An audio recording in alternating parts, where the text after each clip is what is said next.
राज्याचे उपमुख्यमंत्री अजित पवार यांचा बीडमध्ये आज जनसंवाद दौरा आहे आणि त्या दौऱ्याच्या दरम्यान असे बॅनर आपल्याला पाहायला मिळतात। लाडक्या बहिणीचं राखी आणि पत्र अशा पद्धतीचे जे बॅनर आहे बीडच्या छत्रपती शिवाजी महाराज चौकात लावण्यात आलेला आहे। कोविड काळामध्ये अहोरात्र सेवा देणाऱ्या नर्सच्या बाबतीमध्ये मात्र मुख्यमंत्री असतील उपमुख्यमंत्री असतील हे मात्र उदासीन असल्याचं पत्र या ठिकाणी देण्यात आलेलं आहे। नर्सेस आपल्या लाडक्या बहिणी नाहीत का असाही सवाल जो आहे तो उपस्थित करण्यात आलेला आहे। संजय होळकर जे संघटनेचे अध्यक्ष आहेत त्यांनी अशा पद्धतीची जी बॅनरबाजी आहे ते करण्यात आले आहे। बॅनरवर विशेष म्हणजे मुख्यमंत्री साहेबांना व उपमुख्यमंत्री साहेबांना लाडक्या बहिणींचं राखी व पत्र असं लिहिण्यात आलेलं आहे। बाजूला 3 राख्या तिघांना देखील या ठिकाणी लावण्यात आलेले आहेत। एकंदरीत पाहता अहोरात्र सेवा देणारे जे नर्सेस आहेत त्या नर्सेसवर अन्याय झाला आहे, त्यांचा अन्याय दूर करायची मागणी माझ्यासोबत संजय होळकर आहे।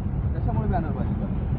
बॅनरबाजीचं कारण हे आहे की सर्व क्षेत्रातमधले लोक महिलांविषयी आस्था प्रेम दाखवतात, तसे मुख्यमंत्री उपमुख्यमंत्री आणि राजकीय लोकही दाखवतात।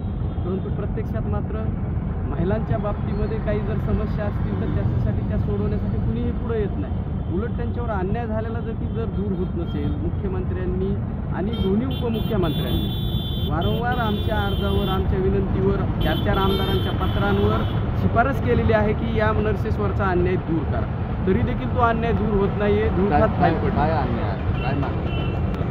मागणी अशी आहे की कोविड काळामध्ये नोव्हेंबर 2019ला ज्या शासकीय सेवेतील नर्सेस आहेत त्यांची प्रतिवर्षाप्रमाणे त्यावर्षी निवड झाली होती PBBSc शिक्षणासाठी।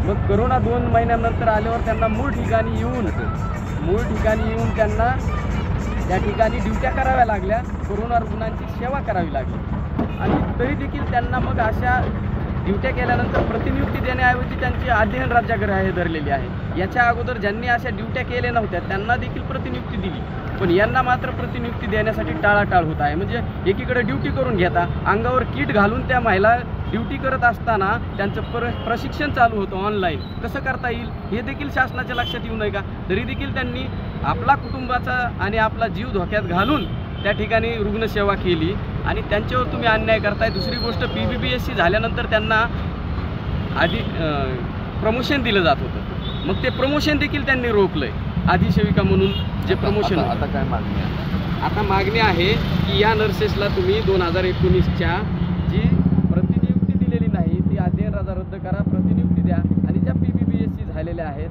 त्यांना अध्यापिका म्हणून जे प्रमोशन रेग्युलर दिलं जात होतं ते थांबवलंय।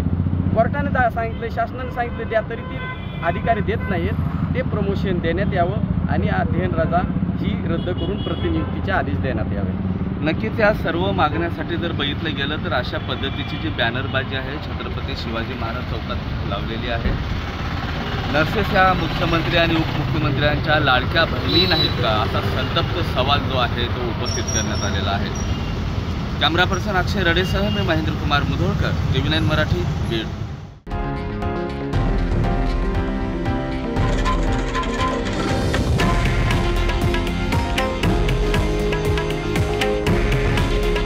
हे आहे देशातील नंबर 1 न्यूज नेटवर्क आणि आपण पाहत आहात TV9 मराठी। काळजी तुमची, हित महाराष्ट्राचं।